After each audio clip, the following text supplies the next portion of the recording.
बादली से हनुमान पहलवान ने आईएनएलडी को ज्वाइन कर कांग्रेस पार्टी को बड़ा और करारा झटका दिया है। लगातार जहां भी अभय सिंह चौटाला जा रहे हैं, वहां से भारतीय जनता पार्टी हो, कांग्रेस या जसपा या अन्य जो भी पार्टी के नेता और कार्यकर्ता थे, अब अभय में और इनेलो में अपनी आस्था जता रहे हैं। आज बादली में भी चौधरी दीपेंद्र सिंह हुड्डा को एक बहुत बड़ा झटका लगा। हनुमान पहलवान ने अभय सिंह चौटाला के नेतृत्व में आईएनएलडी को ज्वाइन कर उन्होंने कहा, इनेलो 2029 में अपनी और अपने दम पर सरकार बनाएगी। उन्होंने कहा, अभय सिंह चौटाला अपने कार्यकर्ताओं का बखूबी ध्यान रखते हैं, साथ ही वो ही हरियाणा को सही दिशा और दशा दे सकते हैं। उन्होंने कहा, लगातार हो रही बदमाशी इस बात को साफ जाहिर करती है कि भारतीय जनता पार्टी से कोई भी राज नहीं चल रहा है, इसलिए सभी लोग नाराज हैं और 2029 में चौधरी अभय सिंह चौटाला हरियाणा के मुख्यमंत्री होंगे। अभय सिंह चौटाला ने भी कांग्रेस पार्टी पर करारा निशाना साधा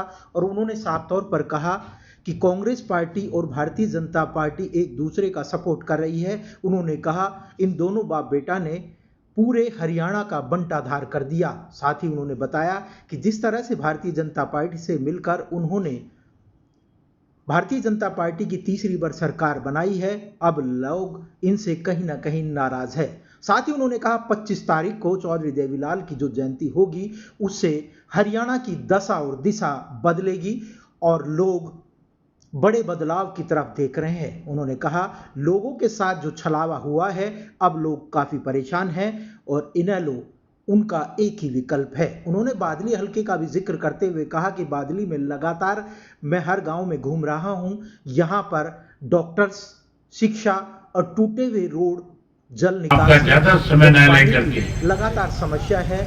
केवल आपको एक निमंत्रण देना चाहूंगा और 15 साल लगातार 25 तारीख को चौधरी देवीलाल जी का जन्मदिन है। बादली बद से हर साल 25 सितंबर के दिन को हम सम्मान दिवस के रूप में मनाते हैं। लाखों लोग चौधरी देवीलाल को श्रद्धा सुमन अर्पित करने के लिए चौधरी देवीलाल के जन्मदिन पे इकट्ठा होते हैं। इस बार रोहतक की अनाज मंडी में रखा है। आपसे नम्र निवेदन करने आया हूं कि आप 25 तारीख को बड़ी संख्या में इकट्ठे होकर के चौधरी देवीलाल के प्रति जहां अपने श्रद्धा सुमन अर्पित करो, वहीं आने वाले समय में इंडियन नेशनल लोकदल पार्टी की ताकत को इतना बड़ा करो कि आने वाले समय में जब चुनाव आए तो जहां कांग्रेस सत्ता से दूर चली जाए, भाजपा सत्ता से पार हो जाए और इंडियन नेशनल लोकदल पार्टी की आपकी अपनी सरकार बन जाए। साथियों, मैं पिछले 2 साल से लगातार हरियाणा प्रदेश के अनेकों गांवों में जाकर के आया हूं। पहले तो एक परिवर्तन यात्रा निकाली थी।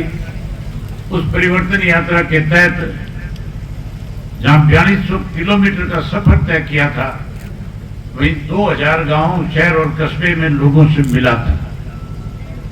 जब लोगों से मिल रहा था तो लोग बड़ा खुल करके एक बात बता रहे थे कि हमने भारतीय जनता पार्टी को सत्ता से 2019 में बाहर कर दिया था, लेकिन कुछ ऐसे लोग विधायक चुनकर के आगे, कुछ ऐसे लोगों की पार्टी के मेंबर बनकर के आगे, जिन्होंने विपक्ष में रह करके भाजपा को सत्ता से बाहर करने की बजाय कहीं भाजपा के भागीदार बन के प्रदेश को दोनों हाथों से लगातार लूटने का काम किया 5 वर्ष में। साथियों, आपको याद होगा, एक जननायक जनता पार्टी के नाम से एक नया राजनीतिक दल का गठन किया गया था।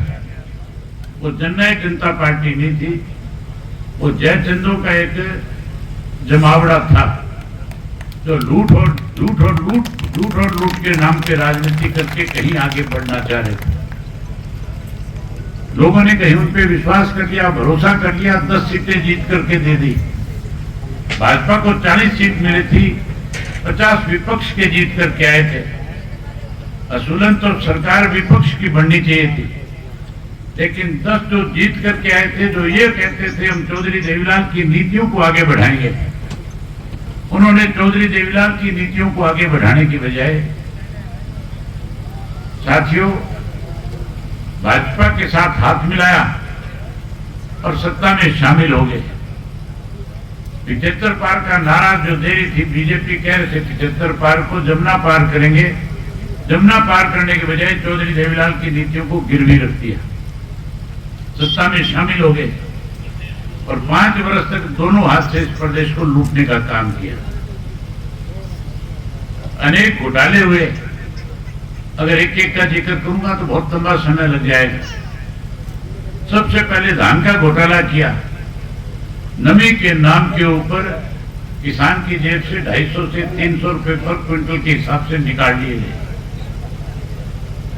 धान के घोटाले के बाद जब कोरोना काल आया तो शराब का घोटाला किया और उस कोरोना काल में उस वक्त में शराब का घोटाला हुआ साथियों, जब एक से दूसरा व्यक्ति एक से दूसरे के घर में जाने से भी कतराता था।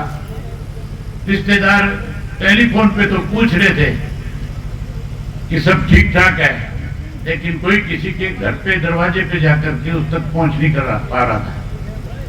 सारे रास्ते बंद थे, सड़कें बंद थी, व्हीकल बंद था, स्कूल कॉलेज बंद हो गए थे, इंस्टीट्यूट बंद हो गए थे, लेकिन शराब की कोई कमी नहीं थी। उस दौरान भी शराब शरेआम मिला करती थी। हजारों करोड़ का शराब का घोटाला हुआ, फिर रजिस्ट्री का घोटाला हुआ। रजिस्ट्री के बाद जोड़ की खुदाई और सफाई के नाम पे घोटाला किया गया। पढ़े लिखे नौजवान बच्चों को पेपर भरवा करके पैसे उनकी जेब से निकाल करके पेपर लीक घोटाला करने का काम किया। यहां तक जो सरकारी दवाइयां कोरोना के वक्त में खरीदी गई, उसमें 450 करोड़ रुपए सत्ता में बैठे लोग डकार गए।